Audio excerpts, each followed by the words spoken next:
India और पाकिस्तान के बीच 2 महीने पहले वॉर तो खत्म हो गई, लेकिन अब क्रिकेट फील्ड पर इन दोनों के बीच बहुत सारी वॉर देखने को मिलेगी।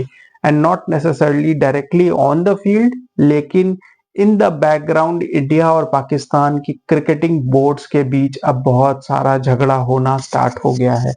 WCL में कोई ऑफिशियल बोर्ड नहीं शामिल थी, क्योंकि ये एक प्राइवेट लीग है, इसीलिए इसमें BCCI PCB इन्वॉल्व नहीं थी। लेकिन अब एशिया कप को लेकर बहुत सारा झगड़ा चल रहा है। आपको बता दूं कि मोहसिन नकवी, जो कि अब एशियन क्रिकेट काउंसिल के चेयरमैन हैं, उन्होंने ढाका में एशिया कप की फ्यूचर के लिए एक मीटिंग रखी है। लेकिन BCCI ने क्लियरली मना कर दिया है कि ढाका जानबूझकर पाकिस्तान ने रखा है, क्योंकि उनको मालूम है कि इस वक्त इंडिया और बांग्लादेश के बीच रिलेशंस अच्छे नहीं चल रहे हैं।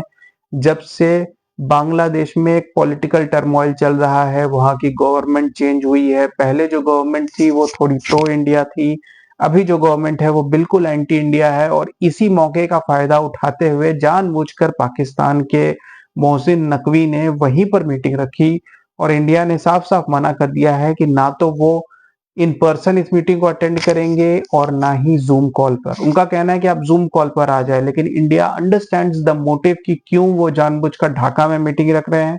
इसीलिए इंडिया ने कहा है कि इस मीटिंग को सिंगापुर में शिफ्ट किया जाए। लेकिन फिलहाल मोहसिन नकवी अपनी पावर का मिसयूज कर रहे हैं। वो कह रहे हैं मीटिंग यहीं होगी, और इंडिया ने थ्रेटन किया है कि ऐसा हुआ तो वो एशिया कप से बॉयकॉट कर देंगे। अगर इंडिया एशिया कप से बॉयकॉट करता है, मतलब स्पॉन्सर्स एशिया कप से बॉयकॉट कर देंगे।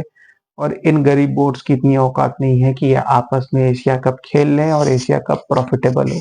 इनके अपने ग्राउंड के खर्चे तक नहीं निकल पाएंगे। तो अब ये सिचुएशन ऐसी फंस गई है कि अब कहना मुश्किल है कि आगे क्या होगा। लेकिन आपको बता दूं कि WCL में भी जो झगड़ा चल रहा था, अब ऑफिशियली ये निकल कर आ गया है कि शिखर धवन ही वो प्लेयर थे जिन्होंने इस चीज की शुरुआत की थी।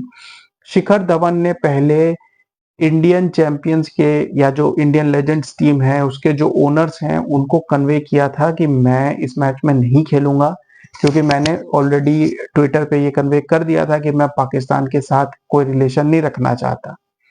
लेकिन क्योंकि शिखर धवन ने इस चीज को ट्वीट कर दिया, इस बात को लेकर काफी बवाल मच गया। इसके बारे में एक अलग स्टोरी में बात करेंगे, लेकिन फिलहाल मैं बस आपको इतना बताना चाहता हूं कि शिखर धवन ही वो प्लेयर थे जिनकी वजह से इस मैच के विड्रॉल की स्टार्ट हुई है। अब going back to the Asian cricket Council और जो एशिया कप को लेकर प्रॉब्लम्स चल रही हैं, एशिया कप के होस्ट इंडिया थे, लेकिन बात हो चुकी है कि अगर पाकिस्तान आती है तो पाकिस्तान अपने मैचेस श्रीलंका में खेलेगी।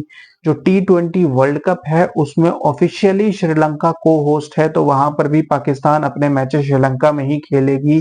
ये चीजें प्री डिसाइडेड हैं। लेकिन अगर एशिया कप में इंडिया नहीं खेलती है, जो कि मोस्ट प्रोबेबली मैं आपको बता दूं कि एशिया कप 90% कैंसल्ड है, एशिया कप नहीं होगा। क्योंकि इस सिचुएशन में एशियन क्रिकेट काउंसिल PCB के चेयरमैन चला रहे हैं, और वैसे में वो बहुत सारी ऐसी कोशिश करेंगे कि इंडियन क्रिकेट बोर्ड को झुकना पड़े, जो कि मुमकिन नहीं है, क्योंकि सारा पैसा BCCI लेके आती है। And BCCI understands the motive जिसके थ्रू मोहसिन नकवी ये गेम खेलने की कोशिश कर रहे हैं। और Indian cricket board very less likely कि सरेंडर करेगा मोहसिन नकवी के आगे। इससे बेटर है कि वो विड्रॉ कर ले, और ये एक फेलियर होगा मोहसिन नकवी के लिए as the new chairman of Asian cricket council. Keep watching guys, thank you.